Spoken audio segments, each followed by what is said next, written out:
Thank you for staying up late with us on this Friday night. We have a great show, plus a live tailgate party here on The Factor. Left my glasses blind as a bat, but I'm afraid I'll make it through. Many are asking, does it piss you off or is it the right thing to do? There's a lot of talk around the country about New York City's new Helping Hand program. It provides migrant families with prepaid debit cards.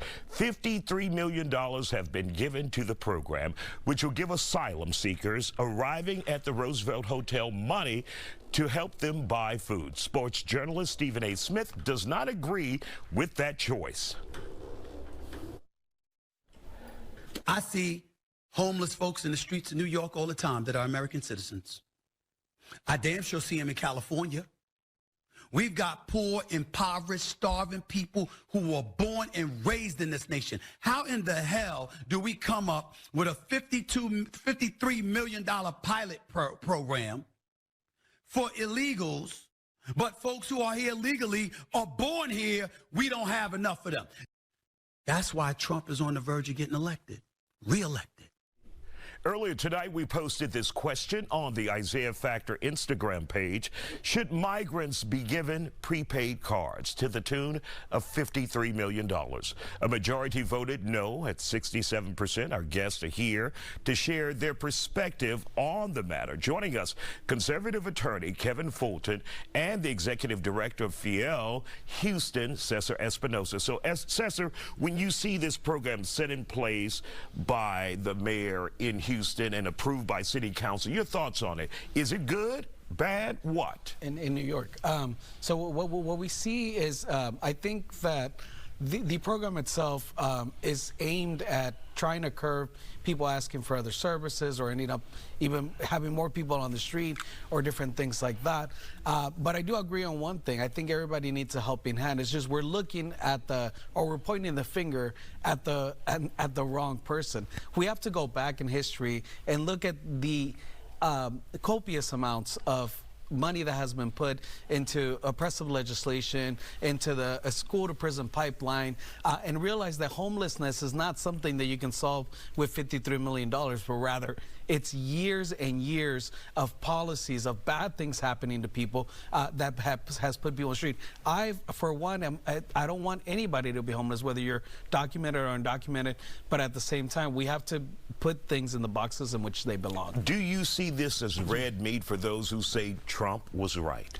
I think that this is all made more complex by the political rhetoric that is put out there. Let us remember that the main reason why folks are being are now homeless in places like New York, Chicago, or being there is because Governor Abbott has chosen this as a political ploy to send folks out there, to send folks to sanctuary cities. Well, and actually, those are two different issues, because in New York, they're already homeless.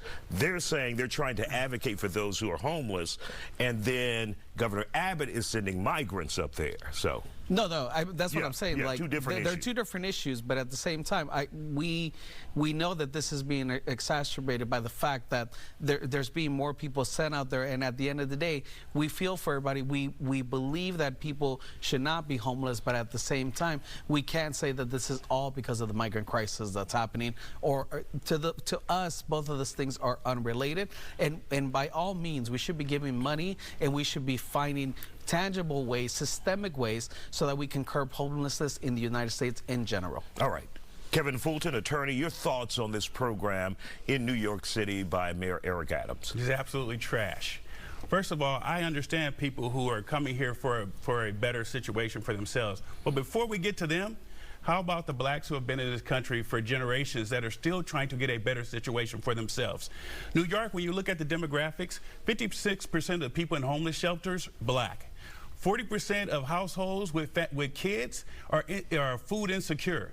So New York already has a problem, and the demographics that have impacted the most are blacks.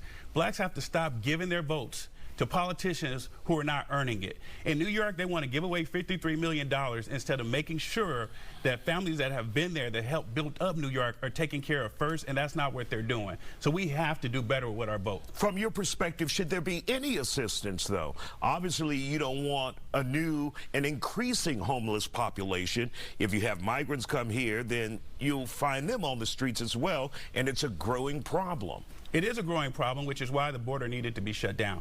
You cannot take care of the influx that are coming in. It's just not possible. We already have a population on the streets, whether it's veterans, mentally ill. We already have people on the streets that are not being taken care of because there's not enough money being put towards that population. Now you have an increase of a new population that you also have to take care of. So if we have to take care of anybody, we take care of the ones that have been here first, that have been suffering for generations already, who helped build this country up. That's why I say you start with the money.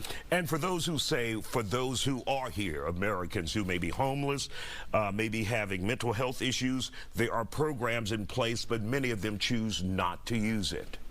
They choose not to use it because our mental health system is broken. When they say, hey, we're offering mental health programs, people that are out there and they're homeless, they're not going to seek those. People have to actually go out and seek them.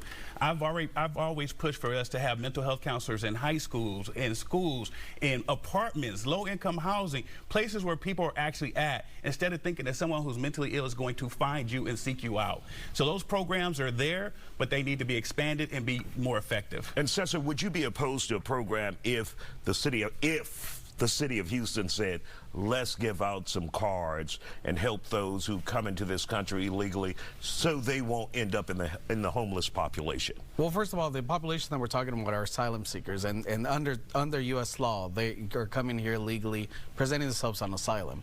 Number two, I think the same thing, or going back to the point where you know, we have to do a better job at helping out the homeless population in general and figuring out, going to the root causes of the problem instead of putting patches on any problem, whether it's the migrant crisis or the homelessness crisis. And we can't continue to pin communities against each other, saying it's your fault, it's their fault. Is that what you see happening, especially with an issue like this? With issues and with the rhetoric that was spilled out by this gentleman, that's what ends up causing to somebody that doesn't know any better. And it really is unfortunate. And the other thing is that conservatives have constantly taken money away from mental health services, from civic services to help out people, claiming that they don't want to give any handouts. So you can't have it two ways. You can't say we want to curb homelessness, but then we're also going to take the money away. If you can do it in 10 seconds, that's all we got. Hey, no rhetoric, Isaiah. It's just facts. Black people are out there suffering in New York, and they're taking that money and giving it to a population who hasn't put anything into this country. All right. Thank you guys for joining us. Obviously, this is an issue that will continue to develop and we'll follow here on The Factor. Still ahead tonight,